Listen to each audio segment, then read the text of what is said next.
ماہ رمضان المبارک جہاں جہنم سے بچاؤ کی ڈھال بن گیا، بڑے گناہوں سے بچاؤ کے لیے ڈھال بن گیا، وہاں نفس کی تہذیب اور نفس کا تزکیہ اور اخلاق کی تعلیم و تربیت کا ماحول بھی ماہ رمضان میں عطا کیا جاتا ہے۔ فرمایا فلا یرفث ولا یجہل، اے روزے دارو، چونکہ اب یہ میرا مہینہ آ گیا ہے، یوں تو سارے مہینے اللہ کے، وہ خالق ہے، سارے دن اسی کے، سب مہینے اس کے، مگر کتنا کرم ہے رب ذوالجلال کا اور اس مہینے کی عظمتوں کا اور اس مہینے کی نعمتوں اور برکتوں کی وسعت کا اندازہ اس امر سے لگائیے کہ وہ سارے مہینوں کا مالک ہے، مگر تخصیص کے ساتھ ایک مہینے کو چن کر فرماتا ہے کہ یہ میرا مہینہ۔ کیوں؟ کہ اس مہینے وہ اپنے بندوں کی بخشش کا اہتمام سارے سال سے بڑھ کر کرتا ہے۔ اب تہذیب نفس کا سبق دیا جا رہا ہے، اس نفس کی تہذیب ہونی چاہیے، اس نفس کی اصلاح ہونی چاہیے، اس نفس کو اخلاق کی تربیت ملنی چاہیے۔ اور وہ کیسے؟ ہر بات کا ایک اصول وضع کر دیا۔ فرمایا فلا یرفث ولا یجہل، نہ بدکاری اور بے حیائی کے کام کرنا عملاً، اور نہ زبان سے بیہودہ گوئی کرنا، گویا تمہارا جسم بھی برائی سے بچ جائے، اور خالی جسم بچانا مقصود نہیں، فرمایا ولا یجہل، تمہاری زبان بھی بد کلامی تو درکنار، بیہودہ گوئی سے بھی بچ جائے۔ یہ زبان لغو گوئی سے ایک مہینے کے لیے بچ جائے۔ جب ایسے حکم دیے جاتے ہیں اس کا مطلب یہ بھی نہیں ہوتا کہ جب یہ مہینہ ختم ہو جائے تو پھر یہ سارے برے کام تمہارے لیے کھل گئے، نہیں، یہ اہتمام خاص کی طرف اشارہ ہے۔ کیوں؟ فرمایا کہ وہ رب ذوالجلال جس نے اس مہینے کے روزوں کو آپ کی اصلاح نفس کے لیے خاص ماحول بنا دیا ہے، جس نے تمہارے جنتی بننے کے راستے کشادہ کر دیے اور تمہیں دوزخ سے بچنے کے لیے بہت ساری بہتر صورتیں فراہم کر دی ہیں، اب تم سوال کر سکتے ہو مولا تیرے اتنے احسانات ہیں اس مہینے میں، کوئی یہ طریقہ بھی تو بتا کہ ہم ان احسانات سے پورا فائدہ بھی اٹھا سکیں۔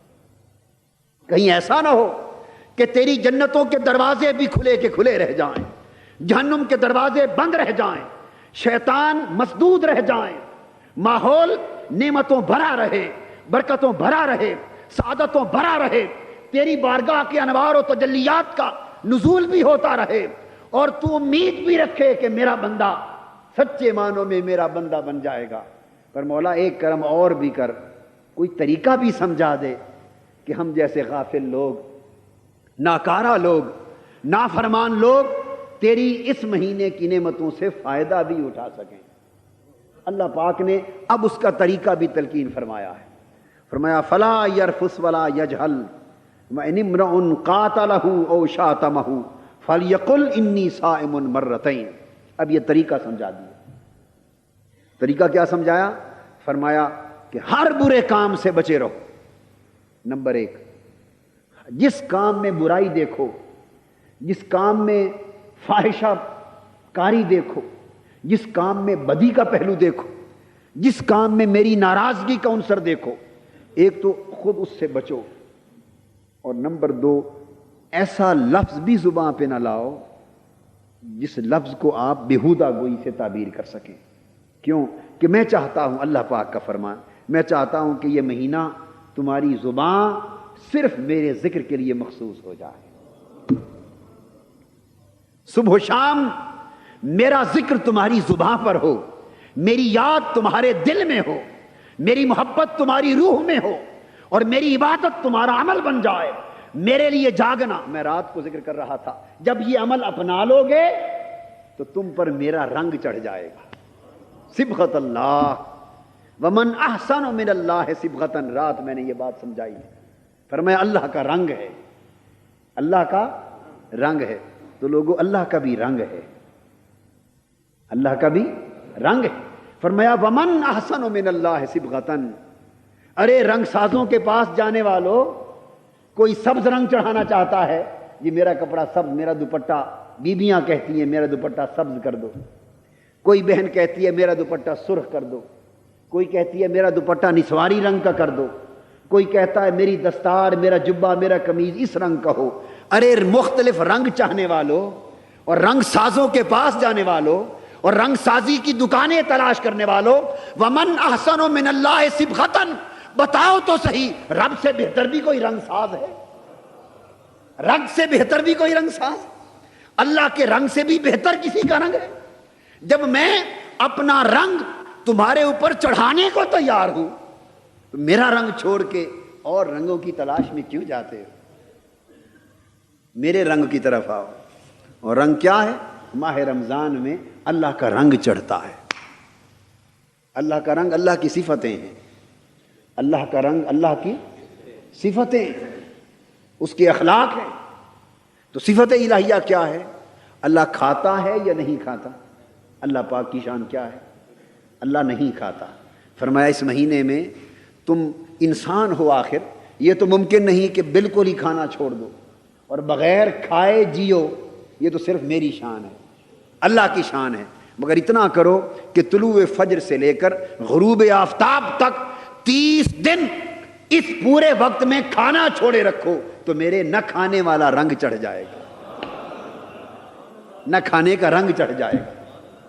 پھر اللہ پاک سوتا ہے یا جاگتا ہے؟ جی، لا تأخذہ سنۃ ولا نوم، جاگنا اس کا رنگ ہے۔ فرمایا دن کو نہ کھاؤ تاکہ میرے نہ کھانے کا رنگ چڑھ جائے، راتوں کو جاگو تاکہ ساتھ جاگنے کا بھی رنگ چڑھ جائے، اور پورا مہینہ یہ مشق جاری رہے، دن بھر کھانے سے بند رہو۔ اور اللہ پاک کوئی ایسا کلام کرتا ہے جو اس کی شان کے لائق نہ ہو؟ کرتا ہے؟ ہرگز نہیں کرتا۔ تو فرمایا فلا یرفس ولا یجہل، تم بیہودہ کلامی بھی چھوڑ دو، بیہودہ کلامی بھی چھوڑ دو، زباں پہ صرف اس کا ذکر رہے، دن پر اس کے نہ کھانے والا رنگ رہے، رات کو جاگنے کا رنگ رہے، اور پھر اس کا کلام تمہارے کانوں میں پڑتا رہے۔ نماز تراویح میں اس کا کلام سنو، پچھلی رات جب سحور کا وقت آئے تو مولا کی آوازیں آئیں، اور دل کے کانوں کو بھی بیدار کرو کہ تمہارے دل کے کان ماہ رمضان کی پچھلی راتوں کی یہ صدائیں اور یہ نغمات لاہوتی بھی سن سکیں، جب مولا اپنی پیاری پیاری آواز میں اپنے سوئے ہوئے بندے کو جگا رہا ہو اور کہہ رہا ہو میرے بندے اٹھ، ہے کوئی تیرا سوال مجھ سے کر لے، آج میں عطا کرنے کا چاہتا ہوں، ہے کوئی بخشش کا طالب، کوئی طلب کر لے میں مغفرت عطا کر دوں۔ تو کتنے تعلق کی جہتیں اللہ سے قائم ہو جاتی ہیں۔ فرمایا اگر پورا مہینہ اس طرح تم گزار لو تو میرے بہت سے رنگ تمہارے اوپر چڑھ جائیں گے، بہت سے رنگ چڑھ جائیں گے۔ تو یہ مہینہ رنگ تو چڑھاتا ہے، آگے برقرار رکھنا یا نہ رکھنا وہ ہماری مرضی، یہ مرضی کی بات ہے۔ کچا رنگ چڑھ جائے یا پکا رنگ چڑھ جائے، جو چڑھے اتر جائے تو وہ کچا چڑھا، اور جو چڑھے اور پھر نہ اترے وہ پکا چڑھ گیا۔ تو اس مہینے میں اپنی روح کی چنری رنگوا لو، روح کی چنری رنگوا لو۔ بڑا اچھا رنگ ساز ہے، وہ موج پر آیا ہوا ہے، اس کا مہینہ کرم کی جولانیوں پر ہے۔ طریقہ کیا ہے؟ فرمایا اس حد تک اپنی زبان کو پاکیزہ کر لو کہ اگر کوئی شخص تمہارے ساتھ جھگڑا کرے، کوئی شخص تمہارے ساتھ جھگڑا کرے اور شاتمہ یا تمہیں گالی بھی دے، اب کوئی جھگڑا کرے آپ کے ساتھ تو اتنا تو کرتے ہیں نا، اگر ایک مکہ مارے تو کم سے کم اگر دو نہ مار سکیں، دو تو مارنا ضروری ہے نا ایک کے مقابلے میں، دو نہ مار سکے تو ایک تو مارتے ہی ہے نا۔ وہ یہ نہ کہے کہ مریل ہے اس کو مارا، ہاتھ ہی نہیں اٹھا سکا۔ کوئی ایک گالی دے تو دو گالیاں دینا تو لازمی بنتی ہیں، یہ عمل ہے ہمارا۔ اللہ پاک نے فرمایا اگر کوئی تم سے جھگڑا کر لے، تمہیں گالی دے لے اور تم روزے کی حالت میں ہو تو معلوم ہے کیا جواب دو؟ فقط اتنا کہو فَلْيَقُلْ إِنِّي صَائِمٌ، بس جواب میں اتنا کہو کہ میں روزے سے ہوں، میں رب کا رنگ چڑھا رہا ہوں، بس۔ تیری گالی کا میرے پاس کوئی جواب نہیں، تیرے جھگڑے کا میرے پاس کوئی جواب نہیں۔ بھئی کیوں؟ میں روزے سے، میں اس وقت ڈھال میں ہوں، روزے میں ہوں، رب کا رنگ چڑھا رہا ہوں، بس۔ فرمایا اتنا صبر کرو، اور ایک بار نہیں 2 بار کہہ دو، 2 بار کہہ دو۔ 2 بار کہنے میں حکمت کیا؟ انسان کو متوجہ کیا جا رہا ہے کہ اس پر بار بار دھیان کرو میں تمہیں کیا سبق دے رہا ہوں۔ حضور علیہ السلام نے فرمایا مرتین، 2 بار، یعنی بار بار دھیان کرو لوگوں کیا سبق دیا جا رہا ہے، اس عمل کو اپناؤ، زبان پاک ہو جائے گی، نفس پاک ہو گیا، جسم پاک ہو گیا، زبان پاک ہو گئی، تو طہارت اور پاکیزگی انسان کی زندگی میں